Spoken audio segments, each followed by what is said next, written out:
Well, every year Notre Dame has something called the shirt. Yeah. Every football season, because the students are expected to wear it to the very first game. And this was when I got it for free. This is the Otters Army. Exactly. And you only ever buy Notre Dame merch when it's like after the season they're giving it away for free or it's 50% off, whatever, because they price the heck out of it. But this was when I came in 2020, and I still think it's the nicest one they've had since then. Like, I like it's good. It's got the rose window on the front of it and stuff. So you're not a team player, right? You're not falling into planned obsolescence and just wearing the new shirt every time? No. I'm very critical of the shirts, actually. Like, last year's was terrible, but this year, that was better. I mean, I do feel sorry for an entity that has to create a new, unique thing every year, because that means eventually, with an institution that's been around as long as Notre Dame, right? You're going to start running out of ideas, and then you're going to just start throwing spaghetti against the wall. Well, the thing is, though, is that, a bunch of people in rural PA are going to buy that spaghetti because their grandpa was Catholic. Yeah. And that'll do it. Yeah, we root for Notre Dame. I don't know what you're talking about.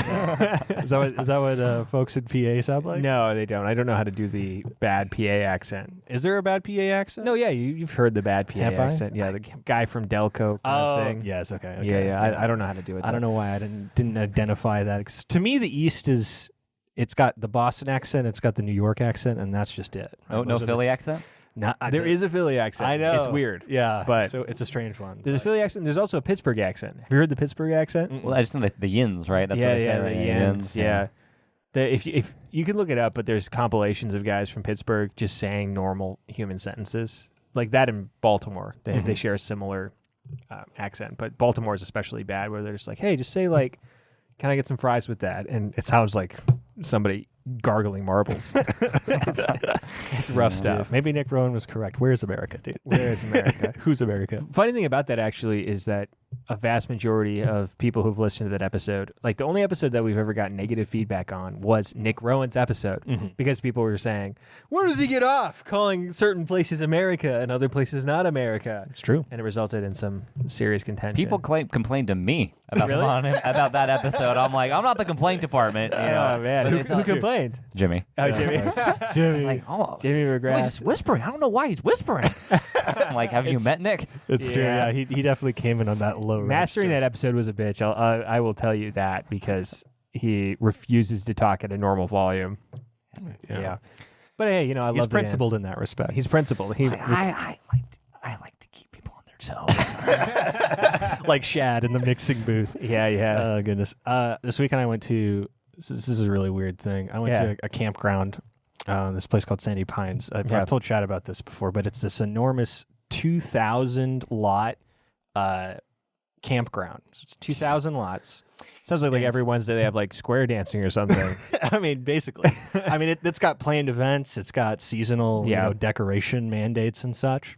But that being said, right, so it's all temporary homes. So people build like tiny houses on all these lots, right? And you get on a golf cart and you drive and drive and drive, and it just never ends. It's just, going around to different houses, and they're all customized and unique and different. And it's just you build a new one every year? No. I mean, no. It's still like, imagine like a really nice Amish shed, right? It's like a semi-permanent structure that you can pick up and move. But it's like, technically they're mobile homes, but they're in all intents and purposes, right? It's the same. But I've been reading a lot of SCP stuff recently. Yeah. And I can't help but think like the infinite campground, right? Being trapped in that space forever, like this liminal space of just driving and just seeing house after house after house. Yeah. That's just slightly different, but enough to. You're driving for 6 hours, and at the end of the 6 hours, you stumble out of your car, just breathing heavily, and a guy's like, "Hey, you want a Costco dog? We're playing euchre with the boys if you want to come over." It's literally my parents are the RVers. It's like the long-term campers. They put up the Christmas lights, and they're like, "Hey, I got a couple burgers on. You want to stop by?" So your parents do that? Yeah, totally. Yeah. Because they're in Texas right now, but like, where do they camp? So like during the pandemic, my dad retired in the middle of the pandemic. They had one of those. You remember those viral videos of like the people driving by in the cars, like the cavalcades all honking. He had a farewell party that was something like that. And he didn't know it was happening at first. It was just this procession of cars going by, and he was just thumbing them up. And then he realized what it was, and he's like, "Oh!" But he was very confused at first. But anyway, they got the RV a little bit before he retired. Yeah. But then they just spent the summer traveling to many of the national parks out west, like Yosemite and Grand Canyon. My friend and I met up with them when they were in Arizona. Actually, went to the Grand Canyon together, and they sold that RV and just bought another one. And did they upgrade or? Well, they kind of changed formats. So they had like the Class A. I've learned way more than I care to know. They're like, why don't you care about RV life? And I'm like, I just don't. Yeah, you gotta do your parents a solid. Go on r/RV, dude. I know the organization's Good Sam, so you want to go with for RV care.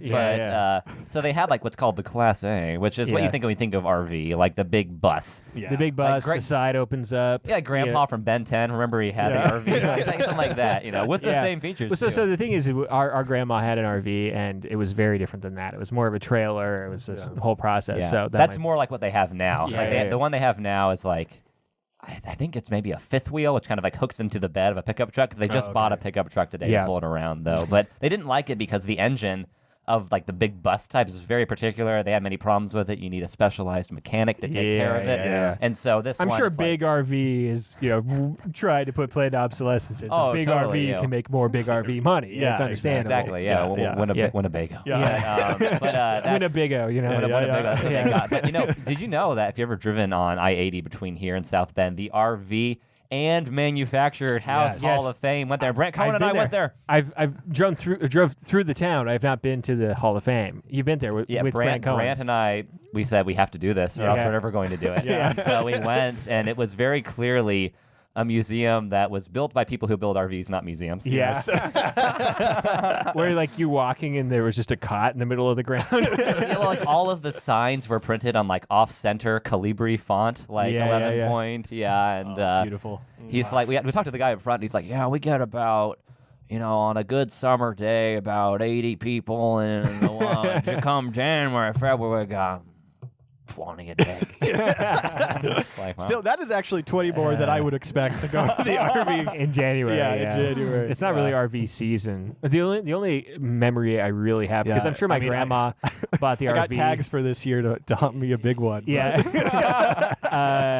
Too expensive. The only memory I really have with RVs is I'm sure my grandma bought it to create memories. And like a lot of our younger siblings, like every summer would go out to this thing with her and some neighbors, and there was this whole like event they would have at the campground, and they loved it, and et cetera. But we were a little too old for that, and we went camping with it a couple of times. The only memory I have of it was sleeping on the top bunk of the RV and falling out of it. And I can still remember the sensation of being in full REM sleep and then just hitting the ground. Your eyes flying open, just be like, what the hell? Wrapped in blankets on the ground of an RV. Beautiful. But other than as that, man should be. As man should be. Apparently, I wake up screaming like quite often. Like in RVs mostly? Not in RVs, luckily. I mean, it's just more condensed space. It would be worse. But I just remember my parents. I one time actually kind of detected. I'm like, wow, I just woke up screaming. Or I asked my parents about that, and they're like, oh yeah, it happens. But like, it's just. Do you have any idea how often? It hasn't happened in a while, but like in every instance, ladies, it hasn't happened in a while. Don't worry. We're working on it. But like it's always happened. Like I know exactly the circumstances. Yeah. Like it usually involves an animal of some kind, bear or something. Yeah. And I running, trip, and fall, and at the moment of contact, at the moment of the kill, that's when I wake up. There you go. Well, because I stayed, I lived at a home with you for a period of time, and I never heard any whisperings of the screams coming from Sammy's room at night. Maybe it was my parents, because it happened when I would go home to my parents' house. Like it happened during COVID. Yeah. So I mean, I'd bring a priest to your home. Just sprinkle the holy water around. There's some sort of demon residing in there. Yeah. Gosh, so. I love that though, because it's almost like it's a hot potato bomb of who gets to sleep with Sammy at the wedding or whatever. Like when you have to, guys are sharing rooms, the groomsmen are all sleeping in the same room, and it's like, I don't want to sleep with Sammy. Sometimes, he lunges, his hands out, just choking you, right, screaming. But that's roulette. Yes, that's funny. I feel like it's a sort of. I feel like you would feel like you got sold a short shrift if you have a child and your child's thing is that they scream in the middle of the night. True. You wake up, he's 25 years old. What is he doing screaming in my house? First up, why is he in my house? Second. My infant's like, settle down, man. Some of us are trying to, catch a few wings. Oh, goodness. We got freaking Sammy Roberts on the podcast today, everybody. Yes.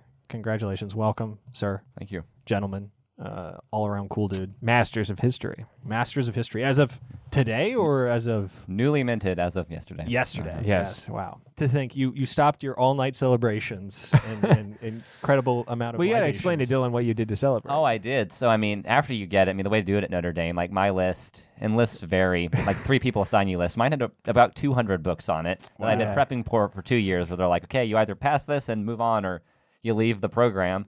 And written ones were last week, like 3 days, 8 hours each of written, and then an hour and a half Wordle. So it feels very remedial. I think, it won't be that seriously, but they really grilled me yesterday. And after you just walk out, you're just like, what do I do now? Yeah. So I just drove to Raising Cane's, and the Coke machine was out at Raising Cane's, and they're like, lemonade or tea, and I'm like, what do you? Oh gosh, every victory has to have a little bit of sorrow attention with it. So I got my Cane's with a lemonade. You are immortal, You got the slave behind you. But after that, you went to. After that, I met up with some friends. We watched Hot Rod first. There you go. So it's backyard, and then we played Battlefront 2, the old version, till the 1 a.m. Yeah. Dude, there you go. They just pretended it was 2013. Yeah, exactly. Yeah. That is to me a Sammy evening right there, dude. Yeah. Like this ideal Sammy evening. Yeah. Oh yeah, it's either. Did you create this itinerary or did somebody else create it? It just fell into my lap. Okay, it fell into my lap. And the thing is too, with like video games, like it's either the ones I play now are either the ones that I played when I was 13, or the games that I wanted to play when I was 13, but I didn't have the console, and so now I can play them. Yeah, exactly. Yeah. You didn't have the console, or your mom said no. So what can you do? The Wii was the only one that was allowed because she's like, oh, you'll be fit, you'll be active. I'll even get you the Wii. I'll even get you the what was it? The Wii Fit. Yeah. The Wii Fit with the Shaun White video game. Yeah. And then she just sees me sitting on the couch playing Skyward Sword, just like flailing your arms. Like, what? You know why I bought that for you? And I was just go, and then it wasn't a big enough deal. She would just walk on. Yeah, so. there you go. I mean, but you were burning calories. Not a lot of calories, but calories. Some, yeah. That's true. I don't know. I feel like I've played stressful enough first-person shooters that while I'm playing that, and I burn calories just from stress. I've done that before. Less stress and more anxiety that you are losing in a ranked I'm going to be a match. scrub. Yeah, exactly. Yeah. That's for me personally. That is the most, and this just says a lot about me. The most important driving factor in any time I play a first-person shooter online is my teammates will think I suck if I don't get enough kills. They're going to call me gay. Yeah, they're going to call me gay in the chat. What am I going to do? And that's why immediately, every time I hop on, if I hear a single person say something akin to anybody got a mic, I mute all mics. Like, I do not want to hear. I got to focus. They're going to call me gay. I can't do it. I can't handle it. Well, that's the thrill of Counter-Strike. You can get vote kicked too. Yeah. It's like, if you fail to shoot the T or something before the bomb goes off, you get vote kicked the next round out of spite, and they're like, we'd rather have a bot that we can control. Yeah. I actually played Counter-Strike for the first time in about 4 or 5 years, 2 weeks ago. Yeah. And I booted it up, and I said, why don't I try Counter-Strike again? And then I played one bot match. I was like, oh, this is something that has a real high skill ceiling, and I don't have the time. Yeah. Boom. Beep. Uninstalled. Get out. Yeah. I was out. Yeah. Right and away. I am also not Russian. And, yes, that's true. Yeah, man. I feel like they instead of a pacifier, they just hand them a mouse and keyboard at a young age in order to sate them by playing. That's true. There was a brief period where people thought that the Russian invasion was going to cease because too many kids were at home playing video. No, games. like Steam cut off service in Russia. I'm sure they're all using VPN now and playing Counter-Strike still, but Steam was like, oh yeah, you guys can't play Counter-Strike anymore. And people were like, this might actually make a difference. Forget the orange juice, and copies of American magazines that refused to go to Russia. It was Counter-Strike that was going to make the real difference. Is all that stuff still in place? Do you know, all of those? I don't know. Or because the media's moved on, we'll ease it back. We're going to be diplomatic here, so you can't close off. I know doors, at I'm least sure they did it quietly. The fuel sanction stuff is still in place, from what I understand, because I keep seeing articles. No, it's on the Russian side though. Yeah, whatever they're putting up. But I don't know about on our end if we're still putting up anything. I feel like I'd hear about it, but no, right? Because the media is almost completely moved on. They've had other cars to chase. Yeah. I feel like if I was a Russian gamer, which you're halfway there. Dude. Halfway there. Yeah, if I was a Russian gamer, which is worse. I've had Kvass. Leopold 69. Yeah, in the chat. Leopold 69 is in the chat. Nicholas did nothing wrong. Is officially here. I'm gonna be there. And if I was that guy, if I was that Russian, I would just put a Ukrainian flag in my bio and just rock my way through game after game of Apex Legends. You know, Yeah. that's all it would take. Are those completely banned in Russia? I don't know. Yeah. I imagine though that if you But also everybody would want to support you, right? And they would be less likely to take you out. yeah, that's what I was thinking. Yeah, is that okay, you, yeah. as a Russian gamer, you put the Ukrainian flag in the bio, and no one's going to ban you. Yes. There you go. Because they're going to assume that you're Ukrainian. They're going to assume that you're Ukrainian, and then you just kind of change your accent a little bit and be like, Vladimir Zelensky, good guy. I did something similar. I did put the Palestinian flag on my Rocket League car. Really? So, yeah. That's There you great. go. That's I don't know if that helps or hinders you. All these I don't know about the economic makeup of the publishers of Rocket League. But. Yeah, who knows? You guys, this show is called Monomaniacs, right? What does that even freaking mean, dude? What is it? There's too many syllables in that title. Too many syllables. You know, the kids nowadays, they can only handle 1 second videos. You know, they watch, see it, move on. You know, they'll maybe exhale loudly if they find it funny, and then they'll move on to the next one. All right, but Monomaniacs is about what you're thinking about and obsessed with, what you're monomaniacal about, right? Yeah. And, you know, we talk about it. We're a guest on. They talk about it, right? We've got a guest on right now, dude. His name's Sammy Roberts. Sammy Roberts. What the frick is your monomaniacal obsession?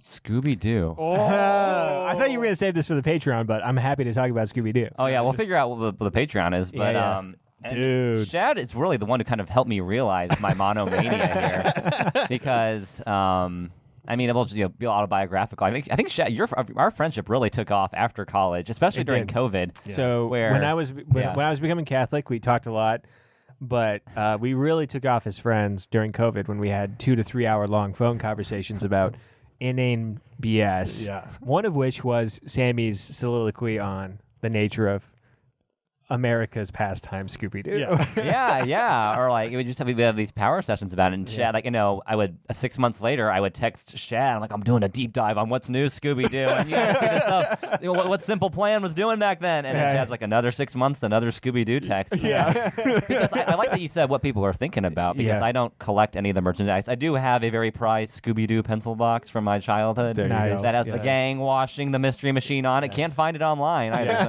That better be behind a glass case or I'm going to take it, dude. I'm going to get my grubby bits on it. Dude. But I don't collect any of the merchandise or even have any of the films on disc. But like, I realize it's something that like it's deep in my soul. I return to. I think about it. Like it's And I'm looking back. I remember I watched a ton of it when I was a kid. I think I was talking with my parents about this. My mom watched the original show, Scooby-Doo, Where Are You? Because it came out in 1969. She would have been 8 or 7 at the time. Yeah. And like the few cartoons she watched, that was one she watched. So like when I was a little kid, she's like, "Oh, cartoons I know. Scooby-Doo. Watch, whatever Scooby-Doo is. The Freddie Prinze Jr. movie. There you go. That's Scooby-Doo." As a fun aside, just word association with our parents' generation. One of the best Christmas gifts I ever got was Sonic and the Secret Rings from my aunt, who will remain nameless. There we go. But Sweet. she gave me it, and she said, "I know how much you love Lord of the Rings." And you're like, what about medieval Sonic? Sonic with a sword and a gauntlet. Yeah. Sonic Unleashed, At least it wasn't Sonic 06. That's so, true, she knew. She's like, no, stay away from that. Come on, but the word had spread through all generations. But Sonic generations? We were all doing word association over here. I thought I joined it. No. My mom knew it, and I did. I watched there was a really good run of movies in the late 90s that we can talk about. I know all the history behind it, but like the property fascinates me because I can't think of many other properties that have just been rebooted or reinvented or in just a number of different ways. And with success too. And like the property, it's bounced between CBS and ABC. Yeah. Hanna-Barbera was bought out by Warner Brothers at some point, but people have retained interest in it. And there was a number of weird spin-offs in the early 70s that riffed off the teen gang and strange mascot motif that runs a Funky Phantom. Anyone? Funky Phantom. What's the name of the one with the car? There's the car one. There's the shark. The shark one where they're like, it's 2076 and they live in an underwater city. Exactly. Yeah, all these sidekicks, but Scooby-Doo stuck around for some reason. And so I'm interested in like how it's been reinvented, how it's been reinterpreted in those ways. And also, this is something I came to recently. I told you about that book I was reading about St. Joseph Benton Harbor. Yeah. It takes place in the early 90s, late 80s. An important kind of institution in the town is the teen club. And I'm like, what what the heck's a teen club? I'm like, I'm talking to my dad, but my dad's like, oh yeah, the teen club. You know, in the 60s and 70s it was a thing, but like, I think that Scooby-Doo, you know, the teen crime solvers, you have this in the Hardy Boys, they're part of ATAC, American Teens Against Crime. Like, there's like this kind of, I don't want to use scholarly jargon, but it's like, teendom like was a thing like late 50s into like, you know, the late 80s. Well, that was a big thing in movies as well, where there was like the subgenre of like surf movies where it's like the teens are at the beach, you know, or the teens are doing that. But like you don't see that as much anymore. It's just kind of like if you do, it's usually something more on the angsty side and more of a self-reflective thing. In my mind, the good example of this is that nowadays the teens are like 25. Yeah. It's like Bodies, or like other movies like that where it's like, oh yeah, Pete Davidson, teen. You know? He's the archetypal teen of our generation. But go ahead. But so we can get a number of directions. I'm happy to talk about the show. It's history, these sorts of things. My own personal favorites from the collection, the vintage. But it's I just keep going. It says that every 6 months or so, you can guarantee that Sammy will be on a Scooby-Doo deep dive, and he will be texting Shad about it, and he will send an apathetic reply. This sounds like a YouTube essay, dude. Well, Billiam has done a couple of YouTube essays on it, but hey, I'm done with classes now, so maybe the time has come, dude, for my own video essay. Dissertation. The world needs another one of those. The Scooby-Doo dissertation. Yes, it's true. Hey, so I'm interested in one particular facet of what you were talking about, which is the evolution of Scooby-Doo, right? What to you are the differences between the separate generations, and what are those generations? You have to think about the generation. So the show, it first aired in 1969 on CBS. There were only 2 seasons of the original show. Of which I've watched a good chunk of because of DVD collections and whatnot. And, you know, it's really funny to watch those because there's a ton of really funny animation mistakes. Oh, yeah, totally, yeah. Shaggy's just frozen in the background in some places. I remember when we were kids and we were, I don't know, like in 3rd grade or whatever, watching Scooby-Doo and being like, wait, pause. And we paused and Shaggy's leg was going... like it was on the other side of a table, and his leg went down to the table and just disappeared for the rest of the table. The animator didn't bother drawing the rest of his legs. There's a fan fiction about that somewhere. That particular frame. Truly, Enhance. So, and then you had kind of, so in the early 70s is where you start having these 1-year spin-offs like the Funky Phantom and the Car Shark. So like trying to build the formula, but it's not as successful as Scooby-Doo. And then they have these spin-offs. Like there was a version because they introduced Scrappy-Doo. And they start betting the farm on him, especially like once you hit 1980. But before that, you had kind of a combination where they dropped kind of the boring characters at the time, like Frank, Velma, Daphne. They bring back Daphne. There was a Scooby-Doo show where it was Scooby, Scrappy, Shaggy, and Daphne riding around.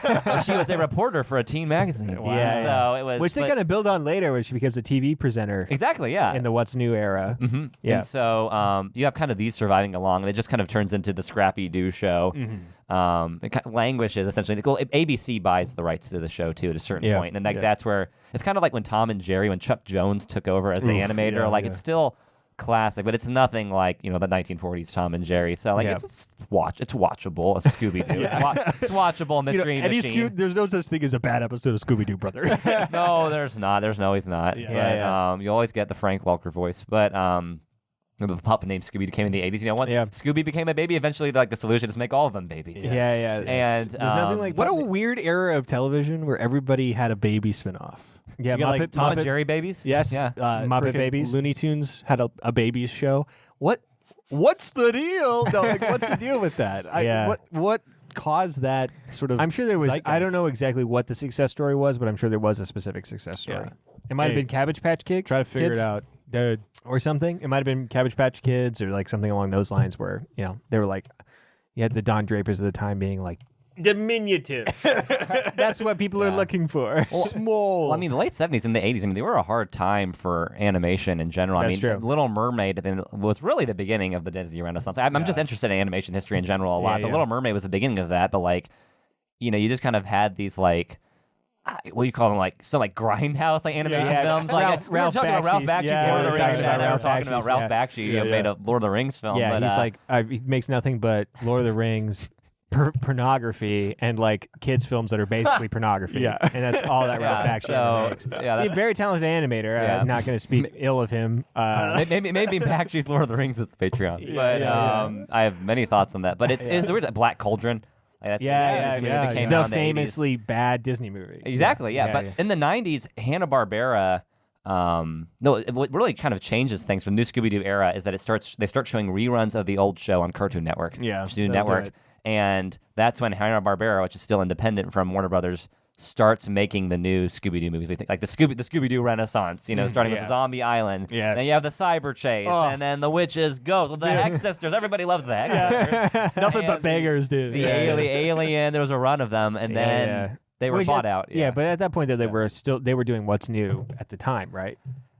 I think What's New started in like 2000, maybe 2000. Was it? I don't think it was in 99. I thought the movies were congruent with What's New. No, like Zombie Island, I think was 98 or 99, just before. Because then you have like once they're bought out, then you start having the new movies. Like there was like the vampire one in Australia, which is very much done in the same animation as What's New Scooby-Doo. Yeah. But I think they actually, they were able to kind of greenlight this new, and I think What's New Scooby-Doo actually is the best permutation of the show because of the success of these movies they were making. And you can notice too the animation quality is a little bit higher in some of these late 90s movies versus like the What's New Scooby-Doo movie. Like there was the Yeti What's New Scooby-Doo movie, and then up to recent times, like there's been a number of versions. Like there was the Mystery Incorporated show, which was kind of different. It was more syndicated. The characters had ongoing relationships. They like basically incorporated fan theories into the show as the characters, and which is the worst. So this kind of like brings up something that I've always thought about Scooby-Doo as a franchise, and that's what makes it unique. And we've talked about this before on the phone, because we've talked this all to death on the phone. But what's unique about Scooby-Doo is that it's almost instantaneously self-referential. Yeah. Right. Like so, you have the Scooby-Doo formula established in the initial 2 seasons, but in the movies, right, that you're describing in the 90s, right, the whole point of it is, this is a real supernatural threat, and we're outside of our comfort zone because it's a real supernatural threat. Yeah. Where it's a commentary on its own tropes, and then every season is essentially making jokes. After that, like every version of the show is just making jokes based off of, you guys know the mystery team. You understand them. Fred's traps. Fred is into traps, which Velma is very science oriented, et cetera. Right? You understand the tropes of the situation, the tropes of the situation. And trap tropes, and it's like as stuff goes on, and the James Gunn movies are a good example of this, where it's like, you telling me James Gunn directed those films? Yes, he did. No freaking way, dude. Did he write them? I don't know. Sure. Yeah, that's what we're checking out. Do research. Did James Gunn write? He directed the Scooby-Doo films, but did he write them? But like them leaning into them, like Shaggy and Scooby being stoner archetypes, etc., and like later seasons all kind of playing off of that. It's like a good example is in the Alien movie. There's no. This is in the live action movie where the love interest of Shaggy's name. There's is one in Mary the Alien Jane. movie too. Yeah, not Mary Jane. Her name is Mary Jane in the live action movie, and she's like, that's a great name. But was the screenwriter for the 2002 and 2004. Wow, he was the screenwriter as well. Wow, there you go. Cutting his teeth. I was about to say that, Yeah. On a true franchise, right? Yeah, exactly. A cinematic universe more important than the Marvels. Speaking of which, there is Scoob was an attempt to inaugurate the Hanna-Barbera cinematic universe. Which I'd be surprised if somebody in the audience of 80 people has watched Scoob. I have not seen Scoob. Have you seen Scoob? I'll admit I've done like the Watch Mojo 10 clips. Like I couldn't bring myself to buy it. I watched the Simon Cowell scene. Yeah. Well, that's what Scooby-Doo is now. Actually, they have a show called Scooby-Doo and Guess Who, where like Sia was on it the other day. It's like they have the vintage animation style of Scooby-Doo. Where are you?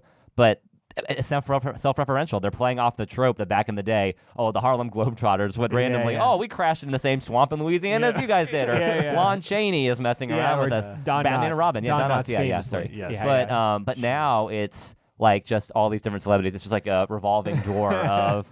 I watched what are you saying, Sia?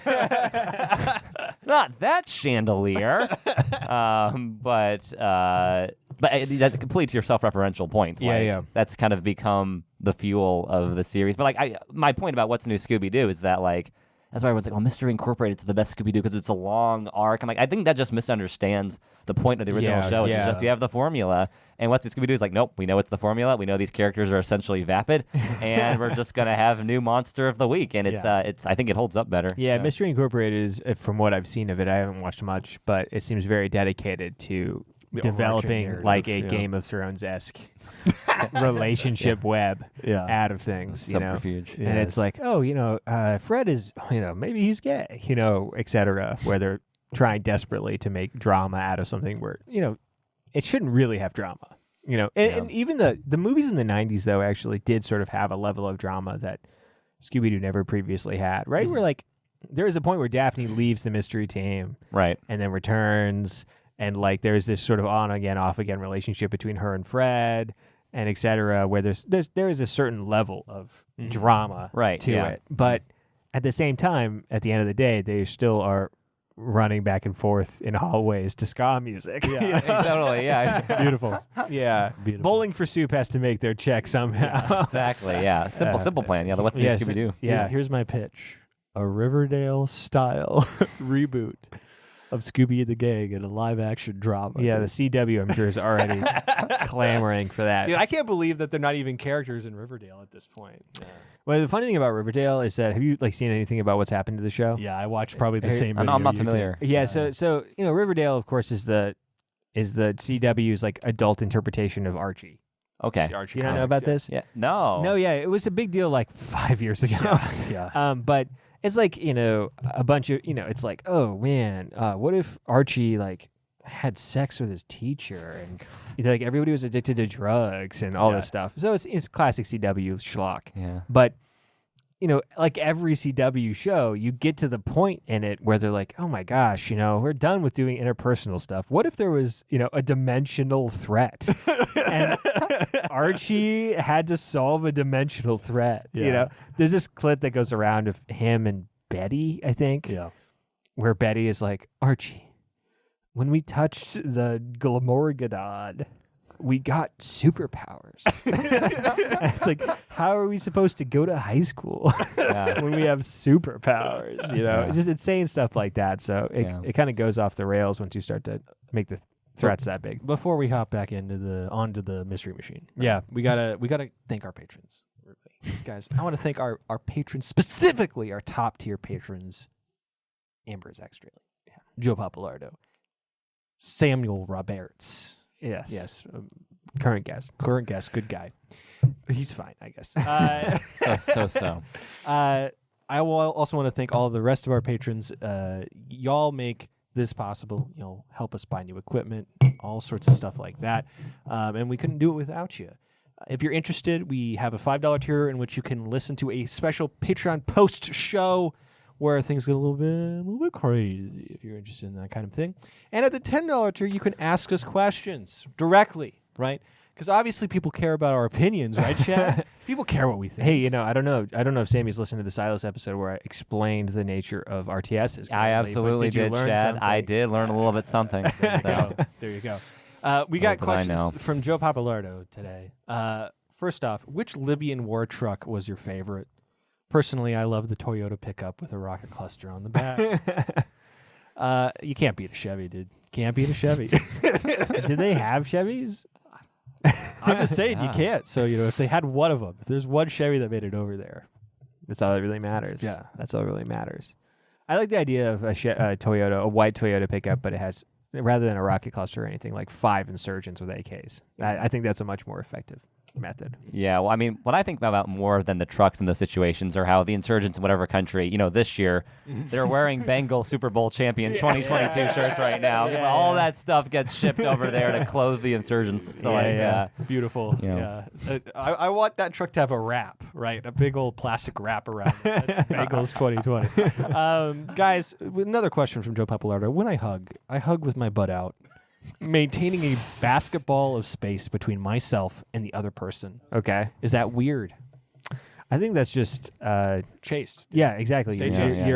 You're embracing not only the Catholic Church, but I think Christianity's culture of chastity to its fullest. Yeah. Yeah. Shad, were you in the class we had with Berger where we talked about like spatial distance in greetings?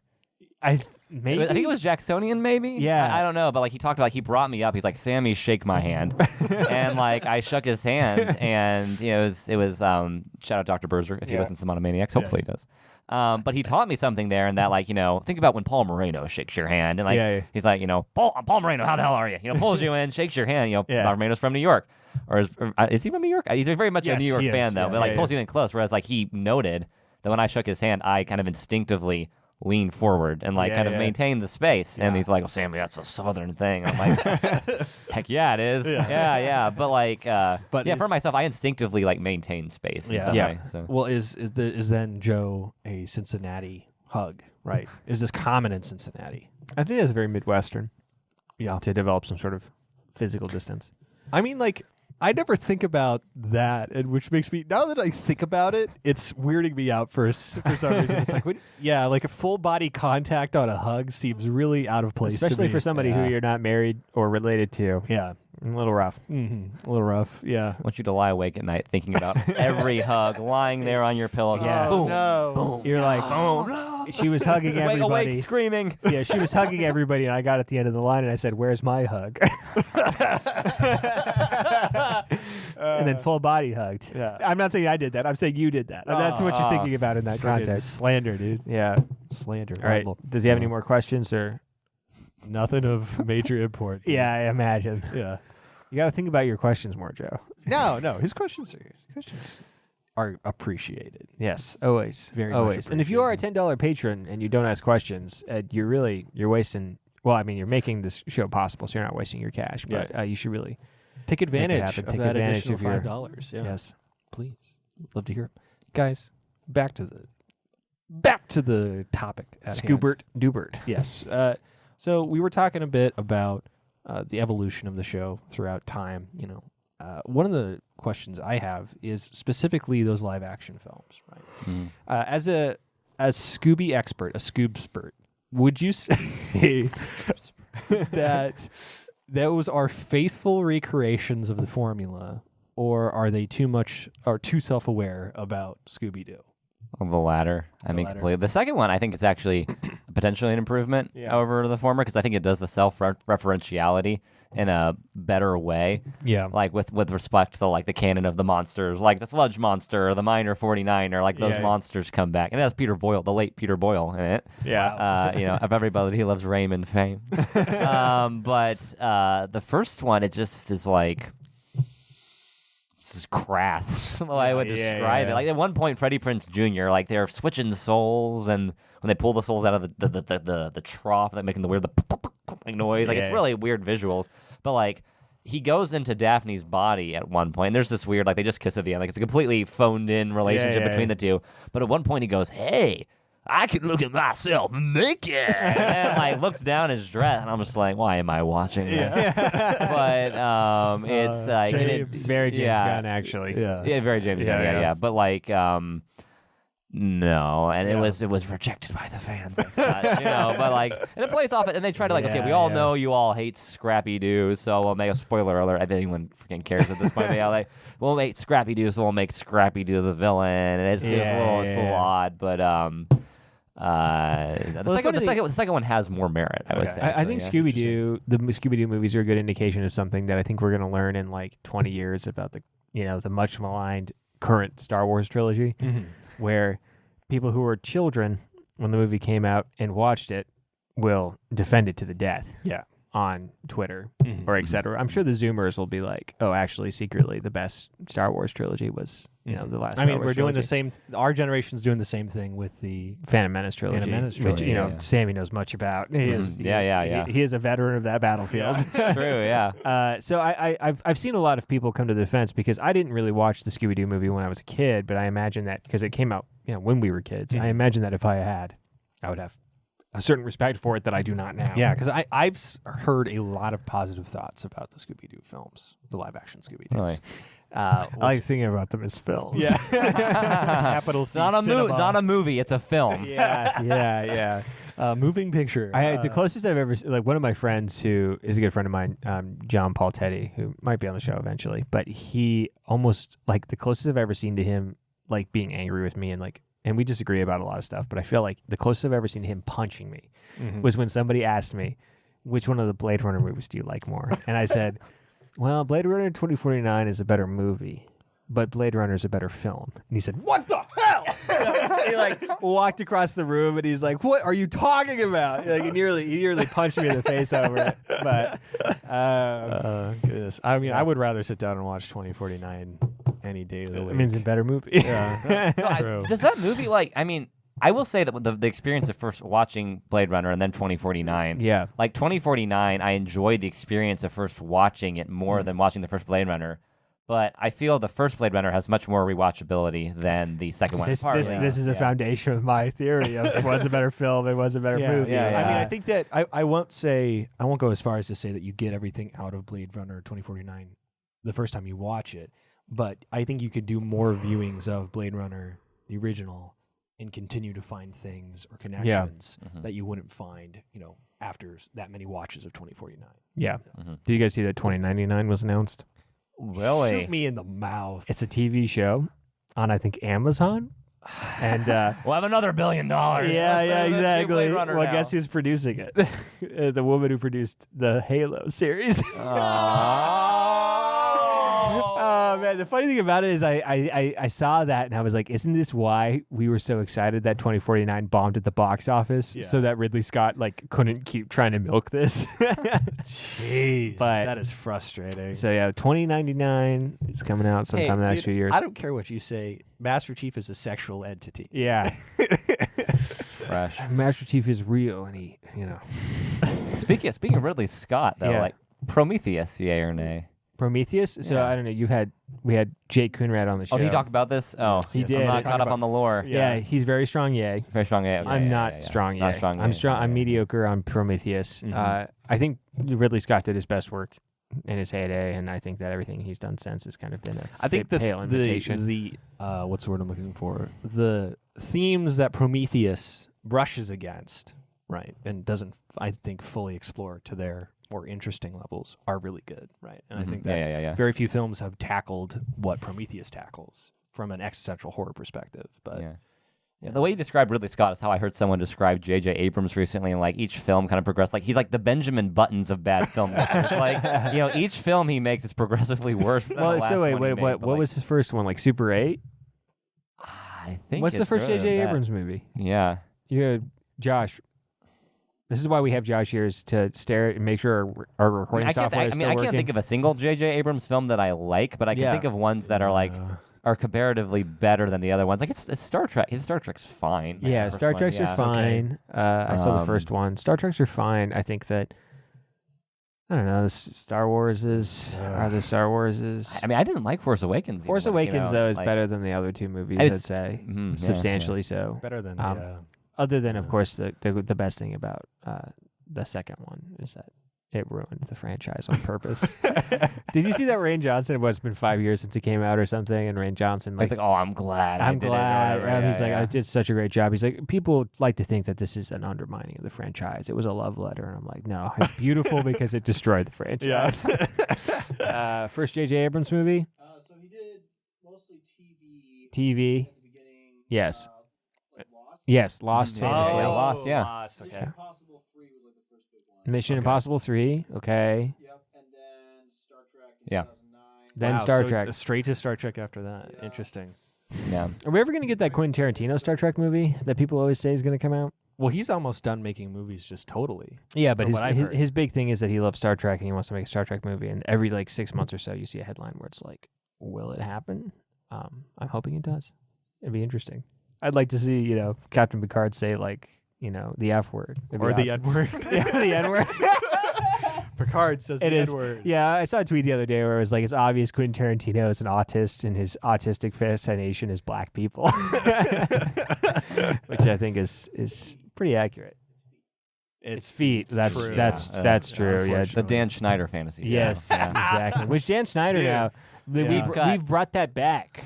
Yeah. The hating Dan Schneider thing, which is, I thought we did that 4 or 5 years ago, but Yeah. people are into it again, which, I'm fine with that. Yeah. I mean, it's how much. Our generation was shaped by like iCarly and Drake and Josh. It's kind of sad to see that torn down in a lot of respects. Yeah, the millennial Gen Z transitionary period. Yes, that we kind of occupy. That's where we. Yeah, that was our heyday. It was. It was. We were. I was walking down the halls of my middle school going, Megan. And everybody forget my book, Megan. And everybody clapped. And Obama was there. Yeah. Josh, how are we on time? Oh, great. We're great. We got time. I was nervous that we were not talking enough about Scooby-Doo. Right. Well, I'm sure Sammy has more to say. Bring it back. We caught Mindy Kaling's new series. Very controversial. So very controversial. We have the Velma series. That's it. Yeah, it's Velma. It's through HBO. Yeah. Directed by Mindy Kaling. Velma is now, I don't know, is she gay or just that's promiscuous? That's another thing to talk about. Is that like these characters, when you go back to the Scooby-Doo already doesn't give you much to work with when it comes to like the personalities of the characters beyond Scooby. Well, they're and basic Shaggy. archetypes. Yeah. Basic archetypes. And so, they have this ambiguity that you can exploit in whatever direction. You do the self-referential route and take Fred always coming up with the traps into being like him being like this OCD personality or obsessive or whatever, or Daphne running against the damsel in distress. But the Velma, for some reason, people like latched on to like Velma's a lesbian, and like this has always been there, and it became a thing. And like I don't know if she's definitely Indian in the new show. But I think all that's been revealed is that one infamous screenshot now of like Indian Velma, like in a locker room full of ostensibly naked cartoon naked women, and then like a body with its brains falling out on the floor, and like. Oh, it's a taste of maybe it's supposed to be the edgy or the black comedy, like the Harley Quinn cartoon that's like out recently, it's terrible. I guess this is supposed to be like. I mean, I think she's a terrible character just to begin with. Like, I've never been a Harley Quinn fan. Disaster of a character, but like, I think this is supposed to be like, I guess, the Scooby-Doo retort to the Harley Quinn show. This is what an adult cartoon is. I'm like, no, an adult cartoon is King of the Hill. Yeah. True, something that's based. The reboot fell through too. Speaking of which, I was looking at that fell through. Fell through. That's honestly hot off the press news. So good. I think good too. Yeah. I am sick and tired of people wanting to reboot shows. I'll tell you what. I think that I probably have mentioned this before, but every time they try to reboot something, it always comes back worse. I mean, I can't think of a single example. What's new Scooby-Doo? What's Scooby-Doo? What's new But Scooby-Doo? like, I'm talking like, we got to continue the story, right, of, say, Futurama. Right, they're doing another Futurama season. Yes. They already tried that, and it already was worse than the original, right? You're not going to have the same sauce. It's not going to be as special as it was, right? And it's going to be worse. It's just, dude, at this point, it's science. It's going to happen. Yeah, I don't think that necessarily has to be true. And I think in retrospect, a lot of those reboots seem to like gain more of a following. It's true, right? In retrospect, right? Like the most recent TMNT reboot is apparently very good. Etc. But I like the 90s reboot method, right? They reboot something like it has to look extremely different. Like the 90s Godzilla, where he's like a T-Rex jumping around, like jumps through the sky. You're talking about Godzilla 2000. It was 2000, the year 2000 when it came up, Roland Emmerich. But the original, with Matthew Broderick as the lead character. There's a whole new Godzilla universe. I forgot. There's what is it called? Monarch. The Monarch universe. The Monarch verse. Yeah. Well, what I mean is not necessarily reboot. I'm not talking about reboot. You're not talking about the animated series reboot? No. I'm talking about squarely just continuing a show after many years of it being off the air. And because it was off the air because it just got canceled and then fans. How does it relate to what we were talking about at all? None of the shows we mentioned were that. No, we were talking about King of the Hill. Oh, okay. Maybe it's King of the Hill. I don't know the nature of what the King of the I remember all I heard was that they said the characters are supposed to have aged in real time. So I guess it's more of a continuation. Yeah, that does feel more like a reboot than it does a continuation. Because to me, a continuation is we're literally taking it from. It's like Firefly, right? It's like everybody's like, we've got to continue the Firefly story. We don't know enough about Firefly, so we got to start it up again. Well, they didn't do that. I know. They just made a movie. I know. But I'm just saying that everybody's saying they should. And Nathan I Fillion think they should loomed not. large in people's minds forevermore. Well, he sort of does, you know. Yeah, After he played Dutch in ODST and true. et cetera. True. Everybody wanted him as Nathan Drake and then Nathan in the Uncharted Well, they film. made that fan film with him in it. That was It's true. That was pretty good. enticing, so. The one with Tom Holland was not very good. Yeah. You and your wife saw it, right? No, we didn't end up watching it. Oh, okay. Yeah, which is thank the Lord. Yeah, I mean because we were big fans of the game. So I was, Well, my housemate in South Bend, he said he had a friend. I think he'll watch this and tell me I was all wrong on the details. But I know that he was in some remote place. I think he was in the jungle, either Africa or South America. So different flora and fauna. He was some remote place, and he, upon emerging back to Western civilization, he's like, "Let's go to the movie theater. Like, I want to go experience something." And they went and saw Uncharted with with Mark Wahlberg and Tom Holland, and afterwards he said, "Send me back." But no, but he was just like, I must return to nature. Yeah. But that was his first taste of the world back. So. Well, if that isn't just a perfect emblem of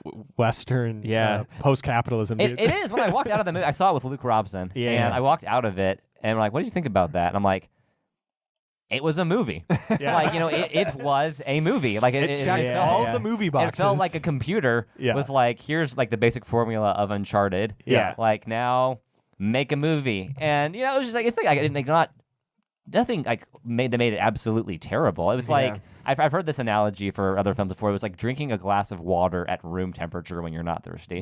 Like you're drinking it. Yeah. It's good. It nourishes you in some way, but like you didn't want it. You don't feel particularly different afterwards, and there's nothing compelling you to return to it. Did Edgar Wright directed it though? No way. Who directed the Uncharted movie? I don't think Dude, it could not be. It couldn't Edgar have been. Wright. It couldn't have been Edgar That would Wright. be insane. Yeah. Yeah. I watched the movie. Yeah. Josh is like, no way in hell. Yeah. Man. Yeah. Yeah. That would be what go directly from Last Night in Soho to Uncharted the movie. I'm very curious actually about. Yeah. Who? Some person we don't know the name of. Ruben Fleischer. Okay. All right. Yeah. German. Yeah, Last Night in Soho was my plane movie on the way back to Rome. Right, Oh, the last sweet. one. Yeah, right. We landed right before I could see the ending. Oh. So I had to go, find it. But it was good. I guess. Yeah.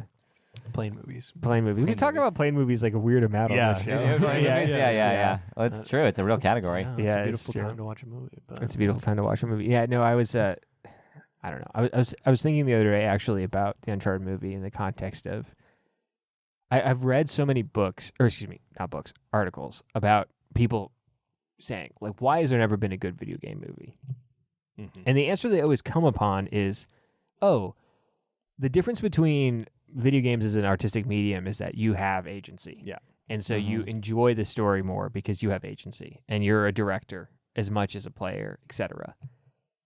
And every time I see them, I'm like, no way. Yeah. Like that is of course a reason why video games, as if you want to argue video games are art, is an interesting art form. But that does not translate to that means the movie's bad. Yeah. Right. I mean, I think that Uncharted is actually the perfect example of this because Right. Uncharted 4 is like 50% a movie. Yeah. Right. Yeah, It's mostly about the script and you doing button presses in between Climbing. Yeah. character-centric scenes, right? Yeah. And dialogue-heavy conversations, right? And, I really like it for that reason, but, because Sully is my friend. yeah, me and Sully go way back. Yeah. That's it works. So obviously that's the thing that would hypothetically be the easiest to translate into a film because it's mostly just set piece after set piece. And I think that transitions to like whether or not novels turned into film, right? Yeah. Because essentially you're taking a long story turning into a short story, right? And there's some good examples of that being. Yeah, but the difference very I would say successful. is that there's information that can be communicated in a novel that cannot be communicated in a film. No, certainly. Yeah. But what I'm saying though is that the same is the case for video games. Yeah. Right. But we do it fine with movies. Mm-hmm. And there's good examples of movies being better than the source material, / movies, being as good or, good representations of the Yes. source Yeah. material, which you just cannot say What about was that video Whit games. Stillman movie? It was based off a Jane Austen novel. That Oh, came out years gosh. ago, but they said it was better than like The Jane Austen's novel in a way. Well, I think it was one of her earlier novels too that was based off of it. Like Yeah, she yeah. wasn't like it was. I remember I was reading about it the other day. I forget Yeah. the name of it, but like his movie was like really brilliantly reviewed. Excuse me, but Yeah. her novel was like an early work where she was still trying to figure out what she was doing. But, Yeah. But it's kind of an example of what you're talking about. But like I think Uncharted is a good example though, because I mean like if any, it's modern Indiana Jones. Like Yes. it's ready-made movie material, but I mean, it is funny how all. I mean, I saw Detective Pikachu. I thought Detective Pikachu was like slightly better than movie. Yeah. I saw it in German this first time I saw it. I was in Berlin with Gil West, a friend of ours from Hillsdale, and I was just like, what do you want to do? And we went to the theater, and we're like, Eine Karte für Detective Pikachu. And the guy goes, in this accent, you know it's in German, right? Like, yeah. So it was that was my experience of it. It misses the whole, Ryan Reynolds as Pikachu is the best thing. He was not Pikachu in the German version, but I was better than any other kind of. It was funny when I saw Detective Pikachu. I was at a house with former Monomaniacs guest Chris McCaffrey. My now wife was visiting us in DC because we were living together. And we watched Detective Pikachu, and then we finished it. And we're like, "What if we watch the first Pokemon movie, dude?" Yeah. So we watched, Pikachu crying on a frozen ash and bringing him back to life with their, the tears and etc. But we watched that, and the funny thing about that movie is it's like 70 minutes long. Yeah. Right. My favorite thing about that movie is Mewtwo. I think it's Mewtwo because he goes, "I now know it does not matter what condition you are born into. It is what you choose to do with the gift of life that defines you." And every neoliberal lived happily ever after. Yeah. It's very much it's very ham-fisted. But when you're a child, the movie's 3.5 hours long. And Yeah. Because it's also so very deep. slow in general. Yeah, right? There's a lot of just very little happens in the movie. Yeah. We were watching and we're like, wow, nothing happened. The funny thing is that shortly after Chris and I watched the first Bionicles movie, it's like, this is way better. nothing but banger after banger on those Also scenes. 70 minutes long, right? Dude, that movie kills. The funny thing about those movies nowadays is that they're always extending the runtime over and over again. But when I'm thinking about some of my favorite movies of all time, I'm up at Christmas Carol. Muppet Treasure Island, the Muppet movie, Bionicles, 70 minutes long. Like you can do that. Mm-hmm. You can make a good film. And some of my favorite movies are also 4 hours. I know long, that Disney, this is a fact. Like Disney is timed. Like they figured out the average for their animated pictures. Like how long like the average 5-year-old can hold their bladder, and like those movies fit. They have to fit within that time period, and it's interesting. That sounds very. Sounds very dystopian. I actually kind of like the idea of them in the theater. Yeah. I'm sure that they've outsourced that information, but I really like the idea of them just cramming a bunch of 5-year-olds in a room and forcing just having them drink 2 full glasses of water and be like, have a timer out just when the first one pees their pants. They're like, all right, that's as long as we can make Frozen 3. Yeah. And except for the footage is just like Vietnam War footage. They just keep it going. Man. Wow. Oh, terrible. Yeah. Jeez. Guys, I think we're good. Yeah, we're done for the hour, guys. And sometimes we go overtime, but we do that only on the Patreon, right? We only really just keep going on the Patreon. So if you want that kind of vibe, dude, get on the Patreon. I have a hard feeling that this is going to go for a while. So tune in for the Patreon. Grad school psychopath.